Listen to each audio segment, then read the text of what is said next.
ఒక స్థలం మీరు తీసుకున్నారు అంటే అలాంటి స్థలంలో ఈ అష్టదిక్పాలకులనే వ్యక్తులు ఫస్ట్గా ఉండేది మన స్థలంలోని కాంపౌండ్లో. దీన్ని స్థిరవాస్తు పురుషుడు అని మాట్లాడతాం.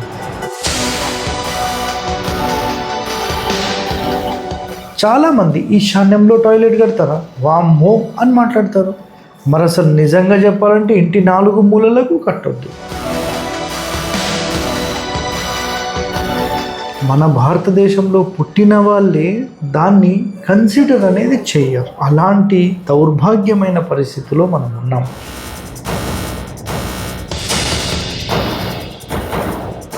ఎనిమిది స్థానాలు చెప్పిన దాంట్లో పెడితే 100% అది మిమ్మల్ని డ్యామేజ్ చేసే అవకాశాలు 100% ఉంటాయి.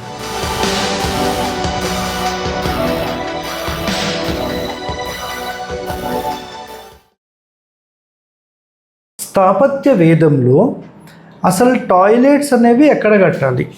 సో చాలామందికి ఈ ప్రశ్న అనేది 100% ఉంటుంది. స్థాపత్య వేదం అనేదే కాదు, ఎందుకంటే చాలా ప్యూరిఫికేషన్ చేసి ఎంతో రీసెర్చ్ చేసిన తర్వాత ఒక గ్రంథం అనేది మహర్షులు మనకు అందించిన ఒక ప్రసాదం లాంటిది. సో ఇలాంటి రీసెర్చ్ కొన్ని వేల సంవత్సరాలు చేసిన తర్వాత మనకు అందించింది ఎంత పవర్ఫుల్. అలాంటిది మన చేతికి దొరికితే ఎలా ఉంటుంది? సాధారణంగా తెలుగు రాష్ట్రాల్లో మనకు దొరికే పుస్తకాలు ఏవైతే ఉంటాయో సాధారణంగా ఉంటాయి. ఎందుకంటే సింపుల్గా, అంటే ప్రజలందరికీ ఈజీగా అర్థమయ్యే విధంగా ఉంటాయి. మరి నిజంగా మన పూర్వీకులు రాసిన పుస్తకాలైతే చాలా వరకు కొన్ని తమిళంలో ఉన్నాయి, కొన్ని గ్రాంధిక భాషలో ఉన్నాయి, కొన్ని సంస్కృతంలో ఉన్నాయి. దీన్ని తర్జుమా చేసి మనకు అందించడము అంటే నాటే జోక్. అర్థమైందా? సో సాధ్యమైనంత వరకు అసలు మన దేశంలోని కంటెంట్, అంటే ఎనీ కంటెంట్, ఆ కంటెంట్ మొత్తాన్ని తీసుకొని వెళ్ళి ఇంగ్లీష్లో తర్జుమా చేసి ప్రపంచ దేశాల వాళ్ళ దగ్గర పెట్టుకున్నారు. కేవలం ఒక దేశం పేరు నేనేం చెప్పను, ప్రపంచ దేశాల వాళ్ళందరూ దాన్ని దాచిపెట్టుకున్నారు. మరి నిజంగా మన దగ్గర అంత సమాచారం లేకపోతే ఎందుకు వాళ్ళు అంత సేవ్ చేసుకొని పెట్టుకున్నారు? ఎందుకు తర్జుమా చేసి పెట్టుకున్నారు? అర్థమవుతుందా? సో నిజంగా ఎంతటి కంటెంట్ ఉంది అనేది మీరు అర్థం చేసుకోవాలి. మన భారతదేశంలో పుట్టిన వాళ్ళే దాన్ని కన్సిడర్ అనేది చేయరు. అలాంటి దౌర్భాగ్యమైన పరిస్థితిలో మనం ఉన్నాం. సో నిజంగా ఒక అద్భుతమైన సమాచారం మీరు తెలుసుకుంటే నిజంగా సూపర్. సో ఇక్కడ ఒక పాయింట్ గుర్తుపెట్టుకోండి, అష్టదిక్పాలకులు అని మాట్లాడతాం. ఫస్ట్ నైరుతి చూసుకుందాం. నిరుతి, నెక్స్ట్ పడమర వరుణుడు, వాయుదేవుడు, ఉత్తరానికి సంబంధించి కుబేరుడు లేదంటే బుధుడు, బుధస్థానము, నెక్స్ట్ ఈశాన్యము, ఈశ్వరుడు ఉండే స్థానము. సో దాని తర్వాత తూర్పు ఇంద్రస్థానము, మళ్ళీ ఆగ్నేయము అగ్నిస్థానము. ఇక్కడ నిజంగా వీళ్ళందరూ, మళ్ళీ దక్షిణంలో చూసుకుంటే యమధర్మరాజు. నిజంగా మనం ఒక టాయిలెట్ పెట్టాలంటే వీళ్ళ మీద పెట్టొచ్చా? ఫస్ట్ క్వశ్చన్ అండి. 100% పెట్టొద్దు. ఒక స్థలం మీరు తీసుకున్నారు అంటే అలాంటి స్థలంలో ఈ అష్టదిక్పాలకులనే వ్యక్తులు ఫస్ట్గా ఉండేది మన స్థలంలోని కాంపౌండ్లో. దీన్ని స్థిరవాస్తు పురుషుడు అని మాట్లాడతాం. మరి చరవాస్తు పురుషుడు అంటే ఏంటి సార్ అని క్వశ్చన్ ఇస్తారు. ఒక కాంపౌండ్ లోపల ఇల్లు అనేది ఎటు జరిపి కడుతున్నాం? ఈశాన్యం వైపా, తూర్పా, ఆగ్నేయమా, దక్షిణమా, నైరుత, పడమర, వాయువ్యం, బ్రహ్మస్థానం, ఉత్తరం. ఇన్ని స్థానాలు ఉన్నాయి. ఎటు జరిపి కడుతున్నాం? ఏ ఫేసింగ్ కడుతున్నాం? ఎక్కడ రోడ్ ఫేసింగ్ ఉంది? ఆ రోడ్ ఫేసింగ్ ఇల్లు ఎక్కడ కట్టాలి? ఇది చాలా ఇంపార్టెంట్. అలాగే చాలామంది ఈశాన్యంలో టాయిలెట్ కడతారా, వామ్మో అని మాట్లాడతారు. మరి అసలు నిజంగా చెప్పాలంటే ఇంటి 4 మూలలకు కట్టొద్దు. అసలు ఇంటి లోపలనే కట్టకూడదు. అర్థమవుతుందా? సో స్థాపత్య వేదం కానీ జనరల్గా కానీ ఈ అష్టదిక్పాలకులు మొత్తం 8 మూలల్లో 8 స్థానాల్లో ఉంటారు కాబట్టి వీళ్ళ ఎనర్జీ డిస్టర్బ్ కాకుండా వాళ్ళ ఫలితాలు మనకి ఇవ్వాలంటే 100% ఈ 8 అంటే 4 మూలలు 4 మధ్యస్థానాల్లో పెట్టద్దు.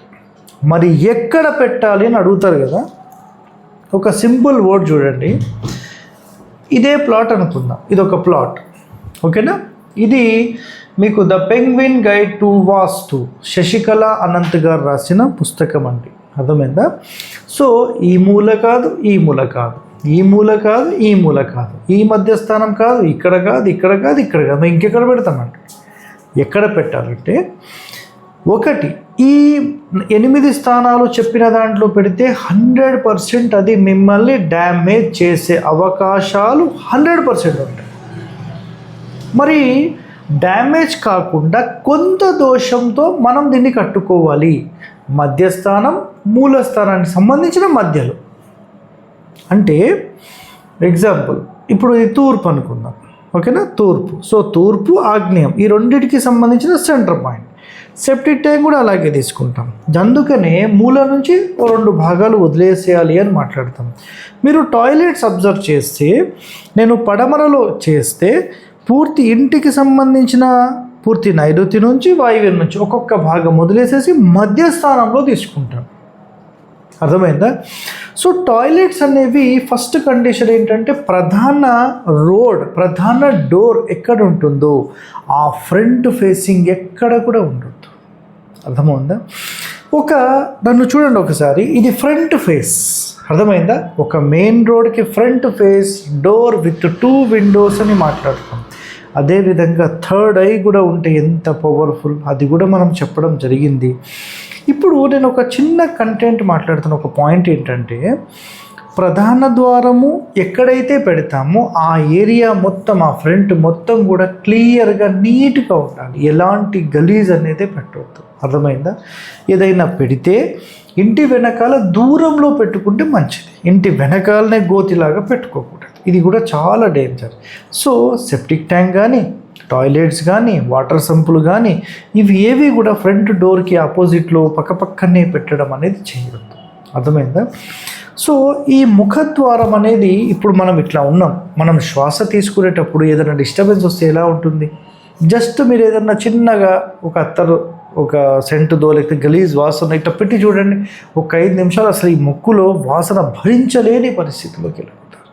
అదేవిధంగా ఒక మెయిన్ డోర్ చూసుకున్నప్పుడు ఆ అలంకరణ సుఖ దర్శనము అని ఏదైతే వర్డ్ ఉందో ఆ వర్డ్ని బేస్ చేసుకుంటే బయట నిలబడి మన ఇల్లు చూస్తే ఆ మెయిన్ డోర్ విత్ 2 విండోస్, ఆ ఎలివేషన్ ఒక అద్భుతంగా క్లాసికల్ ఎలివేషన్ పెట్టి మీరు ఒక ఇల్లు కడితే ఎంతటి అద్భుతంగా ఏ ముందర బాబు అని మాట్లాడతాం.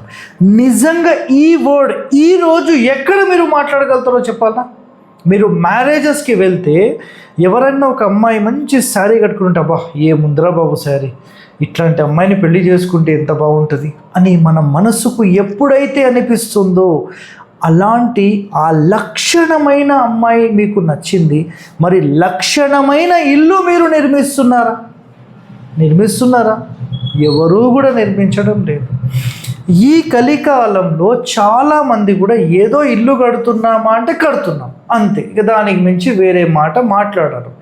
సో నిజంగా ఒక అద్భుతమైన ఇంటి నిర్మాణంలో మొట్టమొదటి దశ అనేది మీకు ఈ టాయిలెట్స్ 4 కార్నర్స్ 4 సెంటర్స్ లేకుండా మధ్య స్థానాల్లో తీసుకుంటే చాలా అద్భుతంగా పనిచేస్తుంది. ఎవరికైనా ఈ వీడియో కంటెంట్ అర్థం కాకపోతే మళ్ళీ ఒకసారి వీడియో చూడండి. ఇంకా ఎంతో సమాచారంతో మీ ముందుకు వస్తూనే ఉంటాం. సో ఇంకా ఎన్నో వీడియోస్, ఈ స్థాపత్య వేదం ఇంకా ఎన్నో కూడా మేము చెప్తూనే ఉంటాం. Stay tune to our channel. Thank you అండి.